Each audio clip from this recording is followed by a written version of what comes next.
പൈങ്കിളിയിൽ ഈ പറഞ്ഞ പോലെ നിങ്ങളോട് വെക്കുന്നത് ബാക്കിയുള്ളവരോട് വെക്കുന്നത് എങ്ങനെയാണ് സ്വിച്ച് ഇട്ട പോലെ ക്യാരക്ടറായി മാറുകയാണ്? ആക്ച്വലി ആക്ഷൻ പറയുമ്പോൾ എല്ലാവരും സ്വിച്ച് ഇട്ട പോലെ ഞാൻ ഇതുവരെ ചെയ്യാത്തൊരു ക്യാരക്ടറാണ് ഇതിനകത്തെ. എനിക്ക് എൻ്റെ കുറേ മാനറിസം ഒക്കെ ആയിട്ട് എനിക്ക് കുറച്ചൊക്കെ സാമ്യം ഉണ്ടെന്ന് തോന്നിയൊരു ക്യാരക്ടറാണ്. പൊന്മാന്റെ ഷൂട്ടിന്റെ സമയത്താണ് ജിത്തു വിളിച്ചിട്ട് നമ്മളിങ്ങനെ ഒരു പരിപാടി ഉണ്ട് വന്ന് കേട്ടു നോക്ക്. അങ്ങനെയാണ് പ്രൊജക്ട് നമ്മൾ ഈ പറഞ്ഞത് ഓൺ ആവുന്നത്. പിന്നെ ഇവരും ഒരു ഭയങ്കര കണക്ഷനാണ് ശ്രീതേട്ടനും ജിത്തു. അപ്പൊ പിന്നെ നമ്മളെല്ലാവരും അവൈലബിൾ ആവുന്ന ഒരു ടൈം നോക്കിയിട്ട് നമുക്കിത് ചെയ്യാം, എല്ലാവരും ഉണ്ടാവണം, ഒരുമിച്ച് കൂട്ടായ്മ പോലെ ചെയ്യണം എന്ന് വിചാരിച്ചിട്ട് നമ്മൾ ചെയ്ത പടമാണ്. ലിസ്റ്റിലുള്ള കുറെ പേരുകൾ അടുപ്പിച്ചടുപ്പിച്ച് ടിക്ക് ചെയ്തിട്ട് എക്സൈറ്റ്മെന്റ് ആയിട്ട് ഇരിക്കുന്നു. 2 പടവും ജിത്തുവിന്റെ പുറത്താണ്, ബാംഗ്ലൂരാണ്. അപ്പൊ ഇത് ഞാൻ ചോദിച്ചു മച്ചാ ഇത് എവിടെയാണ്? ബാംഗ്ലൂരാണ്. ഇല്ല നമുക്ക് എറണാകുളത്ത്. ഓഹോ ഏറ്റവും എറണാകുളം കേരളത്തിലേക്ക് പിടിക്കാം.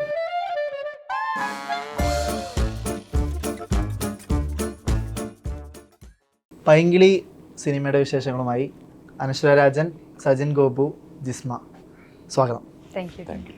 ഈ പൈങ്കിളിയുടെ സോങ് ആണ് ഹാർട്ട് അറ്റാക്ക് പാട്ടാണ് ആദ്യം വന്നത്. ശേഷം ട്രെയിലർ വന്നപ്പോൾ ട്രെയിലറിന്റെ താഴെ ഒരു കമന്റ് ഉണ്ടായിരുന്നു, ട്രെയിലർ കണ്ടിട്ട് ഒന്ന് ഉറപ്പിച്ചു എല്ലാവർക്കും വട്ട എന്ന് പറഞ്ഞൊരു കമന്റ് ഉണ്ടായിരുന്നു. ആർക്കാണ് ശരിക്കും ഈ കൂട്ടത്തിൽ ഏറ്റവും വട്ട്? സുഖുവിനായിരിക്കും? എങ്ങനെയാണ് പറയാൻ പറ്റുക? അങ്ങനെ പറയാൻ പറ്റില്ല. മൊത്തത്തിൽ ഒരു പൈങ്കിളി പരിപാടി ഉണ്ട്. ഈ വട്ടെന്നുള്ള സാധനം ഈ പടത്തിൽ ഇമ്പോർട്ടന്റ് ആയിട്ടുള്ള ഒരു കാര്യമാണ്. അത് പൈങ്കിളി എന്നുള്ള ചെമ്പരത്തി പൂവിൽ ഒരു സാധനം ട്രെയിലറിലുണ്ട്. എല്ലാവരുടെ കാര്യത്തിലാണോ സുഖുവിന്റെ കാര്യത്തിലാണ്? സുഖുവിന്റെ കാര്യത്തില്. ബാക്കിയുള്ള കാര്യത്തില് ഈ പറഞ്ഞ പോലെ പടം കാണാൻ ചെറിയ രീതിയിലുള്ളതാണ്. അത് ഈ പറഞ്ഞ പോലെ ഒരു പൈങ്കിളി വട്ടായിരിക്കും. എന്തായാലും പടം കാണുമ്പോൾ എന്തായാലും കറക്റ്റായിട്ട് മനസ്സിലാവും. എന്തെങ്കിലും പറഞ്ഞ സ്പോയിലറായി പോകും. അനുസരിച്ച് ഈ നമ്മള് രേഖാചിത്രത്തിലാണ് മുന്നേ സംസാരിച്ചത്. രേഖാചിത്രം ആയാലും ഇപ്പൊ കഴിഞ്ഞ സിനിമകൾ നോക്കുകയാണെങ്കിൽ ഇപ്പൊ നേര്, ഇപ്പൊ ഓസ്ലറൊക്കെ ആണെങ്കിലും വലിയ ഈ ഇമോഷണൽ ബാഗേജ് ഉണ്ടല്ലോ, കുറച്ച് സീരിയസ് കഥാപാത്രമാണ്, സട്ടിലായിട്ട് പിടിക്കണം എന്നൊക്കെ പറയുന്ന രീതിയിൽ നിന്ന് മാറി പൈങ്കിളി വന്നപ്പോൾ ഒരു ഫുൾ ഓൺ പൊളി. മറ്റേ നമുക്ക് കല്യാണം കഴിക്കണ്ടേ സുഖേട്ടാ, സുഖേട്ടാ നമുക്ക് കല്യാണം കഴിക്കണ്ടേ എന്ന കാരണം ആ രീതിയിലാണല്ലോ മൊത്തം ഈ പറയുന്ന പോലെ പൊളി മൂഡിലേക്ക് മാറുമായിരുന്നു. ഞാൻ ഇതുവരെ ചെയ്യാത്തൊരു ക്യാരക്ടറാണ് ഇതിനകത്തെ. എനിക്ക് എൻ്റെ കുറേ മാനറിസം ഒക്കെ ആയിട്ട് എനിക്ക് കുറച്ചൊക്കെ സാമ്യം ഉണ്ടെന്ന് തോന്നിയൊരു ക്യാരക്ടറാണ്. കാരണം ഞാൻ കുറച്ച് ഹൈ ആയിട്ട് കുറച്ച് എക്സെൻട്രിക് ആയിട്ട് ഭയങ്കര ഇങ്ങനെ അതെ റിയൽ ലൈഫിൽ ഒരാളാണ്. അപ്പം അതിൽ നിന്നൊക്കെ ഇപ്പോഴാണ് ഞാനൊന്ന് ഫ്രീ ആയി അങ്ങനെ ഒന്ന് അഭിനയിക്കുന്നത്. ഞാൻ ഇതിനകത്താണ് ഭയങ്കര ആദ്യമൊന്നും ഒരാഴ്ചയൊക്കെ ഷൂട്ട് ചെയ്യുന്ന സമയത്ത് ശ്രീധരനും ജിത്തുചേട്ടൻ കുറച്ച് മീറ്റർ കൂട്ടാം എന്ന് പറയുമ്പോഴും എനിക്ക് അത്രയും കൂട്ടേണ്ട ആവശ്യമുണ്ട്. എനിക്ക് ഭയങ്കര പിടുത്തായിരുന്നു, അത്രയും ചെയ്താൽ ഓവറായി പോകുന്നുള്ളൊരു സാധനമായിരുന്നു. പിന്നെ ഇവരെല്ലാരും കൂടി വന്ന സമയത്ത് മനസ്സിലായി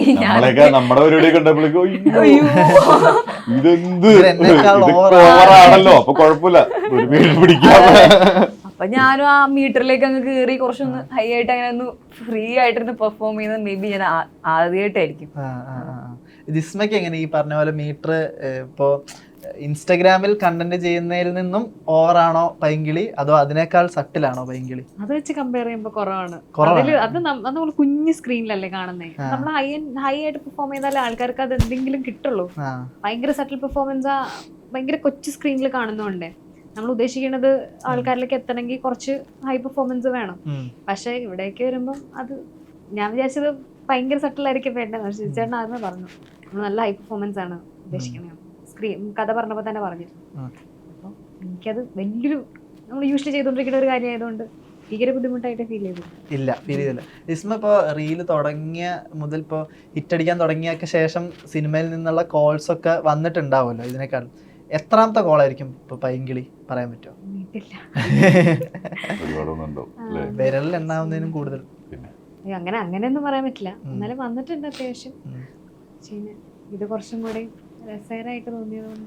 എന്താ പൈങ്കിളിയിലെ ഏറ്റവും അട്രാക്ട് ചെയ്ത ഫാക്ടർ എന്തായിരിക്കും? പൈങ്കിളിയിൽ അട്രാക്ട് ചെയ്ത ഫാക്ടർ പടം ഇറങ്ങിയിട്ട് പറയാം. സ്പോയിലർ ആയാലോ? ഓക്കെ. ഇതില് ഇപ്പൊ സംവിധായകൻ ശ്രീ ബാബുവിന്റെ കാര്യം എടുക്കുകയാണെങ്കിൽ അദ്ദേഹത്തെ നമുക്ക് ഫെമിലിയർ ആയിട്ടുള്ള മറ്റേ മഹേഷ് മായനദി, ആവേശത്തിലായാലും ഇപ്പൊ വാർഡനായിട്ട് 8ന്റെ ലൂണാർ എന്നൊക്കെ പറയുമ്പോ മറ്റേ ഇയാളുടെ രോമാനത്തിലുണ്ട്. റിയാക്ഷൻ ഭയങ്കര പ്രധാനപ്പെട്ട സിനിമകളിലൊക്കെ മാത്രം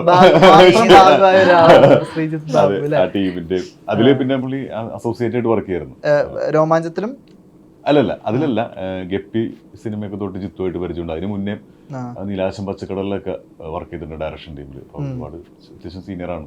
എങ്ങനെ ഇപ്പൊ പരിചയപ്പെടുന്നത് ഞാൻ രോമാഞ്ചത്തിൽ വെച്ചിട്ടാണ്. ഞങ്ങൾ നേരത്തെ ഫേസ്ബുക്കിലൊക്കെ ഫ്രണ്ട് ആയിരുന്നു. അപ്പൊ അങ്ങനെ അറിയാം, നേരിട്ട് കണ്ടിട്ടില്ല. അങ്ങനെ രോമാഞ്ചത്തിൽ വരുമ്പോഴാണ് ജിത്തു പറഞ്ഞു ഇങ്ങനെ ചേട്ടൻ ഉണ്ടെന്ന് പറഞ്ഞപ്പോൾ ഒരു ദിവസം വന്ന് കണ്ട് മീറ്റ് ചെയ്തു. അപ്പൊ ഞാൻ പറഞ്ഞു ചേട്ടൻ ഇങ്ങനെ ഞാൻ സിനിമകൾ ശ്രദ്ധിച്ചിട്ടുണ്ട്, എല്ലാ മഹേഷിലാണെങ്കിൽ പോലും ചെറിയ പരിപാടിയൊക്കെ ഒന്ന് റിയാക്ഷനൊക്കെ ഇട്ട് രസമാണ്. അപ്പൊ അത് അങ്ങനെ പുള്ളി അന്നോട്ട് ഇങ്ങനെ പറഞ്ഞൊരു പടം ചെയ്യണം എന്ന് പറഞ്ഞിങ്ങനെ കുറെ പ്ലാൻ ചെയ്യുന്നു, നടക്കുന്നില്ല. അങ്ങനെ ഞാൻ പൊന്മാന്റെ ഷൂട്ടിന്റെ സമയത്താണ് ജിത്തു വിളിച്ചിട്ട് നമുക്കിങ്ങനെ ഒരു പരിപാടി ഉണ്ട് ശ്രീധേട്ടനെ നോക്കാന്ന് പറഞ്ഞ് എന്താ വന്ന് കേട്ടു നോക്ക്. അങ്ങനെയാണ് ഈ പ്രൊജക്ട് നമ്മൾ ഈ പറഞ്ഞ പോലെ ഓൺ ആവുന്നത്. പിന്നെ ഇവര് തമ്മിൽ ഭയങ്കര കണക്ഷനാണ് ശ്രീധേട്ടനും ജിത്തു തമ്മിൽ. അപ്പൊ പിന്നെ നമ്മളെല്ലാവരും അവൈലബിൾ ആവുന്ന ഒരു ടൈം നോക്കിയിട്ട് നമുക്കിത് ചെയ്യാം, എല്ലാവരും ഉണ്ടാവണം, ഒരുമിച്ചൊരു കൂട്ടായ്മ പോലെ ചെയ്യണം എന്ന് വിചാരിച്ചിട്ട് നമ്മൾ ചെയ്ത പടമാണ്. ശ്രീധേട്ടന് ശരിക്കും ഡയറക്ഷൻ ആസ്പിറേഷൻ തന്നെയായിരുന്നു, ആക്സിഡന്റൽ ആക്ടർ ആയിരുന്നു? ഇല്ല, നേരത്തെ തൊട്ട് അത് തന്നെയായിരുന്നു. പക്ഷെ പുള്ളിക്ക് അഭിനയിക്കാനും കൂടി ആഗ്രഹമുണ്ട്. അതുകൊണ്ടാണ് ഇപ്പൊ ടീമിൽ എന്തെങ്കിലും കാര്യങ്ങൾ അങ്ങനെ ആയിരിക്കുമല്ലോ ചെയ്യുന്നത്. അല്ലാതെ പുറത്തങ്ങനെ പോയി ചെയ്തിട്ടില്ലെന്ന് എനിക്ക് തോന്നുന്നു. ഒരുപാട് സിനിമകൾ ഇവരുടെ ടീമിൽ വർക്ക് ചെയ്യുന്ന പടങ്ങളിലാണ് കൂടുതൽ ചെയ്യുന്നത്. പിന്നെ ജിത്തുവിന്റെ പടത്തിലാണ് വർക്ക് ചെയ്യാതെ അഭിനയിച്ചത്, രോമാഞ്ചത്തിലും ആവേശത്തിലും. അനശ്വര, ഈ നമ്മള് എനിക്ക് തോന്നുന്നു എന്ന് സ്വന്തം പുണ്യാളെന്നുള്ള സിനിമയുടെ ഇന്റർവ്യൂ എടുക്കുമ്പോൾ ബാലു വർഗീസ് പറഞ്ഞൊരു കാര്യമുണ്ട്, അനശ്വര മറ്റേ സ്വിച്ച് ഇട്ടാൽ ക്യാരക്ടർ ആവുന്ന ഒരു വ്യക്തിയാണ് എന്ന് പറഞ്ഞിട്ട് നമ്മുടെ ഇന്റർവ്യൂ തന്നെ പറയുന്നുണ്ട്. പൈങ്കിളിയിൽ ഈ പറഞ്ഞ പോലെ നിങ്ങളോട് വെക്കുന്നില്ല, ബാക്കിയുള്ളവരോട് വെക്കാം. എങ്ങനെയാണ് ഈ സ്വിച്ച് ഇട്ട പോലെ ക്യാരക്ടറായി മാറുകയാണോ അനശ്വര? ആക്ച്വലി ആക്ഷൻ പറയുമ്പോൾ എല്ലാവരും സ്വിച്ച് ഇട്ട പോലെ കഴിഞ്ഞിട്ടൊന്നുമില്ല, എല്ലാവരും റോളിംഗ് എന്നൊക്കെ പറയുമ്പോഴേക്കും പരിപാടി ആക്ഷൻ സ്വിച്ച് ഇട്ട പോലെ. പക്ഷെ എനിക്ക് നമ്മളെല്ലാവരും ഭയങ്കര കംഫർട്ടാണ്. നമുക്ക് എനിക്ക് തോന്നുന്നു ഒരാഴ്ച കുറച്ച് ഷൂട്ട് തുടങ്ങി കുറച്ച് ഒരാഴ്ച കഴിഞ്ഞതിന് ശേഷം ഞങ്ങൾ തമ്മിലുള്ള ഒരു കോമ്പിനേഷൻ സീനൊക്കെ വരുന്നത്. അതിന് മുമ്പ് ഞങ്ങളിങ്ങനെ കണ്ടിട്ടില്ല, സ്വിച്ച് ഓൺ കാണുന്നു. അതിനുശേഷം പിന്നെ ലൊക്കേഷനിൽ ഞങ്ങൾ ശരിക്കും ആദ്യമായിട്ട് കാണുന്ന സീനിൽ തന്നെയാണ് ശരിക്കും പിന്നെ കാണുന്നത്, അല്ലേ? പിന്നെ അങ്ങനെ സംസാരിച്ചിട്ടൊന്നുമില്ല. പിന്നെ അവിടെ നിന്നോട്ട് നമ്മളിങ്ങനെ ജിസ്മ എല്ലാവരുമായിട്ടൊക്കെ ആയിട്ട് കുറച്ച് ടൈം എടുക്കൂല, എല്ലാ സെറ്റിലാണെങ്കിലും ഒന്നും സെറ്റ് ആവാനായിട്ട്. അപ്പൊ ഇതുപോലെ പോലെ തന്നെയായിരുന്നു. എല്ലാ ഷോട്ടിലും സ്വിച്ച് ഇട്ട പോലെ ആക്ഷൻ പറയുമ്പോ അല്ല, അങ്ങനെ ഭയങ്കര ക്യാരക്ടർ പിടിച്ച് പരിപാടി ചെയ്യേണ്ട സംഭവം ഒന്നും ആയിരുന്നില്ല ഇത്. നമ്മള് ഒന്നാമത് ഭയങ്കര ലൗഡ് പെർഫോമൻസ് ആണ് എല്ലാവരും. അപ്പൊ നമ്മൾ പ്ലേ ചെയ്യുമ്പോ എല്ലാവർക്കും ആ എനർജി പാസ്സായി ലൗഡാണ്. ഒന്ന് അങ്ങോട്ടും ഇങ്ങോട്ടൊക്കെ നടന്നു ഓടിച്ചാടി വന്ന് ഒരു ഡയലോഗ് പറഞ്ഞ് അങ്ങോട്ടും ഇങ്ങോട്ട് സംസാരിച്ച് പിന്നെ ആ ഡയലോഗ് ഇങ്ങനെ പറയണ അങ്ങനെ പറയാം ഇങ്ങനെ പറയാന്നൊക്കെ പറഞ്ഞ് ഒരു സീനിനെ വലുതാക്കി, ഒരു കുഞ്ഞു സീനിനെ ഡയലോഗ് പറഞ്ഞ് അതിന് കൗണ്ടർ അടിച്ച് അങ്ങനെ വലിയ സീനാക്കി അങ്ങനെയൊക്കെ ഒരു എൻജോയ് ചെയ്ത് പോയൊരു ഒരു ഷൂട്ടാണ്. ഭയങ്കര ക്യാരക്ടർ പിടിച്ചിരുന്ന് അങ്ങനെയൊന്നും ആയിരുന്നില്ല. നമ്മളൊരു ഫൺ മോഡിലിരുന്ന് അങ്ങനെ ഷൂട്ട് ചെയ്തൊരു പടമാണ് പൈങ്കിളി. ക്യാരക്ടറിന്റെ പേര് ബേബി ഷിബ ബേബി. അച്ഛന്റെ പേര് അച്ഛനായിട്ട് അബുച്ചേട്ടന്റെ ക്യാരക്ടർ സജിൻ ചേട്ടന്റെ ഫാദർ. ഈ വിജയ് എന്ന് പറയുന്ന ചേട്ടൻ ഓൾറെഡി ഒരു പ്രോഗ്രാമറാണ്, വിജിബാൽ ലേട്ടന്റെ ഒക്കെ പ്രോഗ്രാമറാണ്. സിനിമകളൊക്കെ ക്യാരക്ടർ ചെയ്തിട്ടുണ്ട്. അപ്പൊ ഇതിൽ ത്രൂ ഔട്ട് ഒരു ഫാദറായിട്ട് ചെയ്തിട്ടുണ്ട്. പിന്നെ ഇതിൽ എന്റെ അമ്മയായിട്ട് അഭിനയിച്ച ചേച്ചി, അങ്ങനെ അതുപോലെ തന്നെ അവരെല്ലാരും പുതിയതായിട്ട് വന്ന കുറെ പുതുമുഖങ്ങളുണ്ട് ഈ പടത്തില്. അതുപോലെ തന്നെ നമ്മുടെ ആവേശത്തിലെ റോഷൻ, അതായത് ചന്തു ഉണ്ട്, ജിസ്മയുണ്ട്, മറ്റേ നമ്മുടെ അബൂക്ക, അതുകൂടാണ്ട് റിയാസ് ഖാൻ, ലിജോസ് പല്ലിശ്ശേരി, ലിജോസ് ചേട്ടൻ. അപ്പൊ അങ്ങനെ കുറെ ക്യാരക്ടേഴ്സ് ഉണ്ട്. ജിസ്മയ്ക്ക് ഈ പറഞ്ഞ പോലെ ഇപ്പൊ ബേബി എന്നൊക്കെ പറഞ്ഞ ക്യാരക്ടർ പോലെ എന്താ ക്യാരക്ടറിനെ പറ്റി പറയാൻ? സുമ സജിൻ ചേട്ടന്റെ ഈ ഫാമിലി തന്നെ നിൽക്കുന്ന ക്യാരക്ടർ എന്താ ക്യാരക്ടർ? തൊട്ടടുത്ത വീട്ടിലത്തെയാണ് പുള്ളിക്കാരിക്ക്. കൂട്ടുകാരന്റെ പെങ്ങളാണ്, സുധാകരൻ പറഞ്ഞ സുധാകരന്റെ പെങ്ങളാണ്. പുള്ളിക്കാരനോട് താല്പര്യമുണ്ട്. ട്രെയിലറിലുണ്ടല്ലോ ഒരു പ്രപ്പോസൽ. അങ്ങനെ ഒരാൾ ഇങ്ങനെ പുറകെ നടക്കുന്ന ഒരാള് കൂടുതൽ. ഈ ജിത്തു ചേട്ടന്റെ കാര്യം പറയുകയാണെങ്കിൽ ഇപ്പൊ ആവേശം കഴിഞ്ഞിട്ട് ഒരുപാട് ഗ്യാപ്പ് ഇല്ലാതെ ആയിരുന്നല്ലോ പൈങ്കിളി അനൗൺസ് ചെയ്തത്. അതുപോലെ ഇനി വരുന്ന ഇപ്പൊ ആവശ്യം ഇറങ്ങിയ മുന്നേ നമ്മള് പ്ലാൻ തുടങ്ങി എല്ലാം സെറ്റ് ആയിരുന്നു. അനൗൺസ് ചെയ്ത് ശരിക്കും റിലീസ് ചെയ്യണ്ടല്ലേ? അനൗൺസ് ചെയ്തില്ല ആക്ച്വലി. ഒരു ഫോട്ടോ മാത്രം നമ്മൾ അനൗൺസ് ചെയ്യുന്നത് ഷൂട്ടൊക്കെ കഴിഞ്ഞതിന് ശേഷമാണ് ഫസ്റ്റ് ലുക്ക് പോസ്റ്റർ ഇടുന്നത്, പൈങ്കിളി എന്നുള്ള പേര്. പക്ഷെ എന്ന് വെച്ചാൽ അതിന്റെ ഇടയിൽ എന്തൊരു സ്വിച്ച് ഓൺ സമയത്തൊക്കെ റിപ്പോർട്ട്സ് വന്നിങ്ങനെ ടൈറ്റിലൊക്കെ അങ്ങനെ ഷൂട്ട് നടക്കുന്നുണ്ടെന്നൊക്കെ പറഞ്ഞു അങ്ങനെ വന്നാണ്. ജിത്തു മാധവന്റെ രോമാഞ്ചം എന്നുള്ള സിനിമ നോക്കുകയാണെങ്കിലും ഇപ്പൊ അദ്ദേഹത്തിന് അനുഭവിച്ചൊരു റിയൽ ഇൻസിഡന്റിൽ നിന്ന് loosely based on real incident പറഞ്ഞ ആവേശത്തിൽ ഈ രംഗ എന്നുള്ള ക്യാരക്ടറായാലും പുള്ളി പറഞ്ഞത് കോളേജ് ജീവിതത്തിൽ പഠിക്കുമ്പോൾ ഉണ്ടായൊരു ഇന്ററാക്ഷൻ ആ രീതിയിൽ ഡെവലപ്പ് ചെയ്ത് രംഗ. പൈങ്കിളിയിലോട്ട് വരുമ്പോൾ ഇതിനെ പറ്റി വല്ല ചർച്ച നടന്നുണ്ടോ? സുഗു റിയൽ ആണോ? ആക്ച്വലി സുഗു റിയൽ അല്ല. അതായത് ഇപ്പോൾ നമ്മൾ അങ്ങനെയാണ് എനിക്ക് കേട്ടേക്കുന്നത്. ജിത്തു പറഞ്ഞത് അങ്ങനെയാണ്. ഞാൻ ആവേശമൊക്കെ ചെയ്യുന്ന സമയത്താണെന്ന് തോന്നുന്നു ഇതിൻ്റെ ഈ കഥ ഞാൻ കേട്ടിട്ടുണ്ട്. വളരെ ലൈറ്റായിട്ട് കേട്ടിട്ടുണ്ട് ഇങ്ങനൊരു സംഭവം. പക്ഷെ അതിങ്ങനെ കറങ്ങി തിരിഞ്ഞ് ശ്രീതേട്ടൻ ചെയ്യും, അത് ഞാനതിൽ ഭാഗമാവും, നമ്മളെല്ലാവരും ഭാഗമാവും അറിയില്ല, പൈങ്കിളി പോലത്തെ സിനിമയാവും അറിയില്ലായിരുന്നു. അപ്പോൾ ഇത് എല്ലാ 2 പടവും ജിത്തുവിൻ്റെ പുറത്താണ്, ബാംഗ്ലൂരാണ്. അപ്പൊ ഇത് ഞാൻ ചോദിച്ചു, മച്ചാ ഇത് എവിടെയാണ്? ബാംഗ്ലൂരാണ്. ഇല്ല നമുക്ക് എറണാകുളത്ത്. ഏറ്റവും എറണാകുളം കേരളത്തിൽ നമുക്ക് പിടിക്കാം. അങ്ങനെ എറണാകുളത്താണ് നേരത്തെ ഇതുണ്ടായിരുന്നു. അപ്പൊ ഇതൊക്കെ റിയൽ ലൈഫിൽ നടന്ന കുറെ കാര്യങ്ങൾ, ഇവന്റ്സ് ഒക്കെ ചിലപ്പോൾ ഉണ്ടാവായിരിക്കാം. പക്ഷെ ഒരിക്കലും അത് റിയൽ ക്യാരക്ടർ ഒന്നുമല്ല, അങ്ങനെ പറഞ്ഞിട്ടൊന്നുമില്ല. എല്ലാവർക്കും പക്ഷെ ഈ സുഗുവിനെ കണക്ട് ആവും. എല്ലാവരിലും ഉണ്ട് സുഗു. ഇപ്പൊ ജിത്തു ചേട്ടനായിട്ടുള്ള ഇന്ററാക്ഷനിൽ എത്ര കഥയുണ്ടാവും അദ്ദേഹത്തിൻ്റെ? കാരണം ഇനിയിപ്പോ നോക്കുകയാണെങ്കിൽ ഇപ്പൊ ചിദംബരമായിട്ടുള്ള പ്രൊജക്ട് അനൗൺസ് ചെയ്തു. ഇപ്പൊ രോമാഞ്ചം 2, ആവേശം 2 എന്നൊക്കെ പറഞ്ഞ് അൺഒഫീഷ്യലായിട്ട് രോമാഞ്ചം 2 നിർത്തിയത് തന്നെ ഒരു സീക്വൽ സാധ്യതയിലാണ്.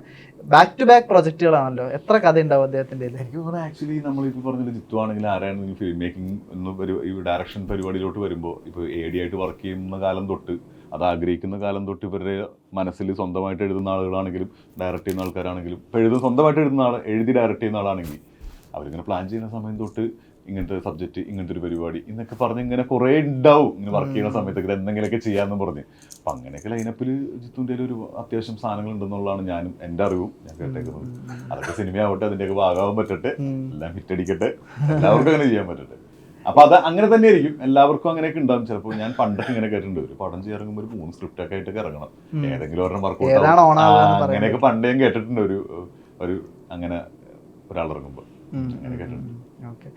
മറ്റൊന്ന്, ഈ ട്രെയിലറിൽ നേരത്തെ പറഞ്ഞ പോലെ ലിജോ ജോസ് പെല്ലിശ്ശേരി എന്ന വ്യക്തി വീണ്ടും അഭിനയിക്കാൻ ഇറങ്ങുമെന്ന് പറഞ്ഞാൽ നമ്മൾ മായാനദിയിൽ കണ്ടിട്ടുണ്ട്, ഇപ്പോൾ സ്വാതന്ത്ര്യ അർദ്ധരാത്രിയിൽ കണ്ടിട്ടുണ്ട്. അങ്ങനെ സിനിമകളിലൊക്കെ ചെറിയ LJP ആയിട്ട് കോമ്പിനേഷൻ ഉണ്ടോ? എനിക്കുണ്ടായിട്ടില്ല. മാത്രമേ ഉള്ളൂ കോമ്പിനേഷൻ സീൻ. അതൊരു അത്യാവശ്യം നല്ലൊരു വലിയൊരു സീനിലാണ് മെയിൻ ഒരു കോൺഫ്ലിക്റ്റിന്റെ ഒരു ഭാഗമായിട്ടാണ് പടത്തിൽ വരുന്നത്.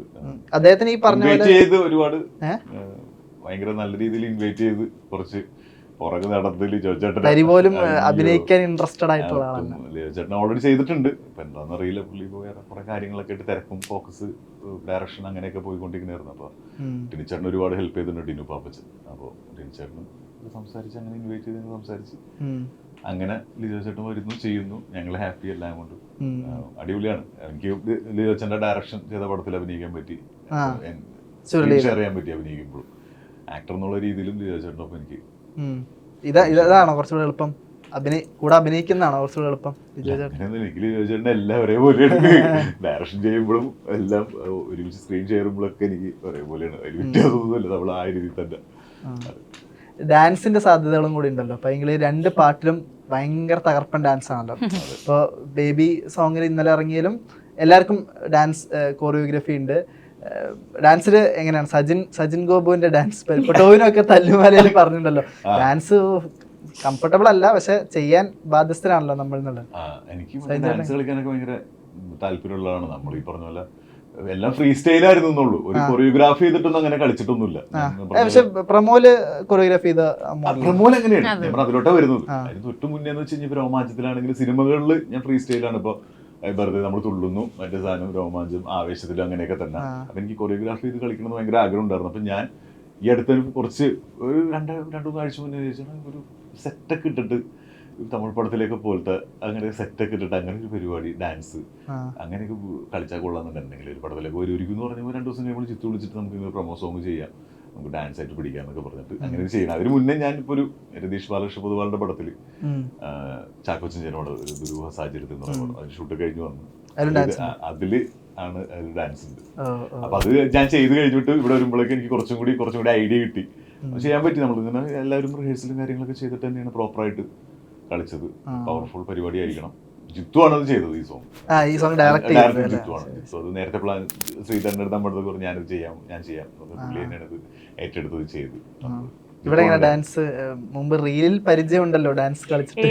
റീലിൽ ഞാൻ ഡാൻസ് കളിച്ചിട്ടൊന്നുമില്ല, ആകെ ഇതിന്റെ പ്രൊമോഷന് വേണ്ടിയിട്ട് ഒരു സോങ് മാത്രം ചെയ്തതേ ഉള്ളൂ. ഇതിന്റെ സോങ് ഞാനും എമ്മിലും കൂടി ചുമ്മാ ഡാൻസ് കളിച്ചിട്ടുണ്ട്. അതിൽ തന്നെ ഞങ്ങൾ പറയുന്നുണ്ട്, പറ്റാത്തൊരു പണി നമുക്ക് ട്രൈ ചെയ്താലോ. അതെ, അങ്ങനെ ചുമ്മാ തുള്ളുന്നല്ലാതെ ഡാൻസ് ചെയ്യാൻ, അങ്ങനെ സ്ക്രീനിൽ ഡാൻസ് ചെയ്യേണ്ടി വരുമെന്ന് വിചാരിച്ചിട്ടേ ഇല്ല.